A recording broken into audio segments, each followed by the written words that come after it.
guys, welcome to Charmy's Bookcase, where I, Charmy Terrell, review and discuss books I've read. This week we're going to be discussing All of Our Demise, a sequel to All of Us Villains, written by Amanda Foody and Christine Lynn Herman. I like both books equally for two different reasons. I like the first book for the Hunger Games aspect it has, and the complexity magic adds to it. Though the second book loses that Hunger Games aspect, I still enjoyed it for a different reason. If you haven't watched the first video, I suggest you should. Otherwise, you'll be confused. This video, like the last one, will contain spoilers. You have been warned. I won't go through every single detail like last time, just major plot points. Without further ado, let's get into it. Here's a little recap. In the city of Ilvernath, 7 teenagers compete in a death tournament for the control of high magic.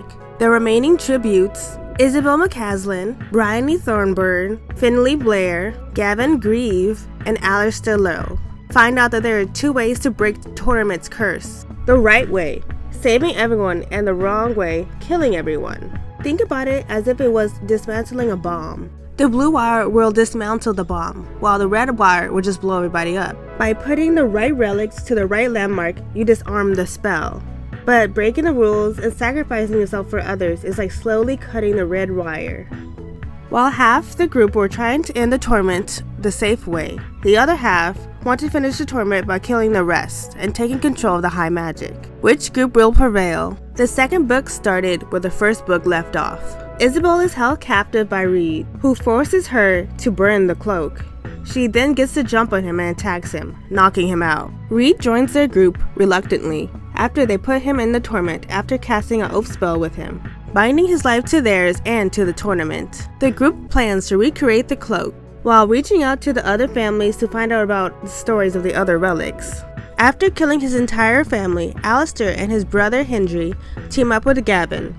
They plan to kill the others before having an all-out showdown between the two of them. Then came the part of the book that I completely despised. They hold a press conference in the middle of a death match, and it soon becomes a battle of the interviews. Bryony's and Isabel's side of events versus Alistair and Gavin's. They each get their own fan groups, sending them love letters and gifts while they're supposed to be fighting to the death. I didn't really like the outside interference. The whole deathmatch, Hunger Games atmosphere completely goes away in this book. Alistair and Gavin team up with the spellmakers to reverse their condition. Gavin with his hourglass tattoo sucking the life out of him, and Alistair with Isabel's curse that kills him slowly whenever he does something bad. So killing his entire family was more of a negative than a positive. And Hendry's unaliveness. The spellcasters agree in exchange for studying the magic of Hendry's resurrection. While all this is happening, there's a serial killer going around killing people, sucking their life magic from them. The press named Hendry as a suspect, and I'm like, why? Yes, he killed his entire family, but he had a motive for that, and Alistair did it along with him. Why is it only Hendry that's getting the blame for this and not Alistair? Alistair forms a romantic relationship with Gavin, which I was actually sad about. I really liked Alistair's and Isabel's blooming relationship, and was sad that we never got it back. But as I see it, Isabel and Alistair had to walk for Alistair and Gavin to fly. Also, for a ruthless, cold person, Alistair sure falls in love very fast. Gavin's and Alistair's relationship is a typical enemies to lovers trope. Though from the start, Gavin was giving off angry sexual tension for Alistair. Isabel is then paired up with Reed, which came out of left field for me. I was not getting any romantic feelings between Reed and Isabel the entire time. The two have, relations, and all I was thinking was, isn't he way older than her? Isn't she a minor? One of the best parts of this book is destroying the landmarks. The group must pair each relic with the correct landmark. The sword with the cave, the cloak with the crypt, the mirror with the tower, the crown with the castle, the medallion with the monastery, the hammer with the mill, and the shoes with the cottage. Using the wrong relic to destroy a landmark will cause the spell to break the wrong way, the red wire. When threatened, the landmarks will defend themselves, resulting in a trial. When destroying the tower, the group had to fight mirrored versions of themselves, but the crypt's trial was by far the worst. Maggots and all sorts of insects were crawling all over them. It was disgusting. Destroying the landmarks were the best parts of the book for me. Gavin admits to himself that he actually likes Alistair and doesn't want to kill him. So he decides to join the other side, but not before kidnapping Reed and torturing him, in a pretty brutal scene to read. They really messed Reed up, but got nothing out of him. The torture scene also didn't help Alistair with his curse, which then spread to most of Alistair's body. To help Alistair keep the rest of his humanity, Hendry sacrifices himself, using his life magic to create a healing spell. The scene was incredibly sad to read, and almost brought me to tears. Almost. The group restores the cloak with Reed's life magic, and a spellcaster named Daya heals Gavin's afflictions, and Hendry's healing spell cures Alistair's curse. It is revealed that the government and the spellmakers, along with Bryony's family, the Thornburns, were the ones kidnapping and killing people for their life magic. Bryony holds a press conference to expose her family's secrets, but her family turns the blame back on Bryony. Every family in this book is so fucked up and power hungry. Not one of them have a wholesome family.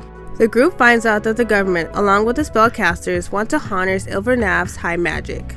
They've created a new spell to contain the high magic, which can only be accomplished when the rest of the tributes die. In the end, Alistair, Finley, and Bryony go to destroy the last landmark, the castle, while Gavin, Reed, and Isabel go to stop the spellcasters from taking the high magic from the tournament. In destroying the castle, Bryony gives up her life magic and dies. I was really sad that Bryony died. She was my favorite character, especially since the castle landmark was a Lowe's landmark. I think Alistair should have been the one to do it and probably die doing it, but I guess her death did go with her character arc of wanting to be the hero.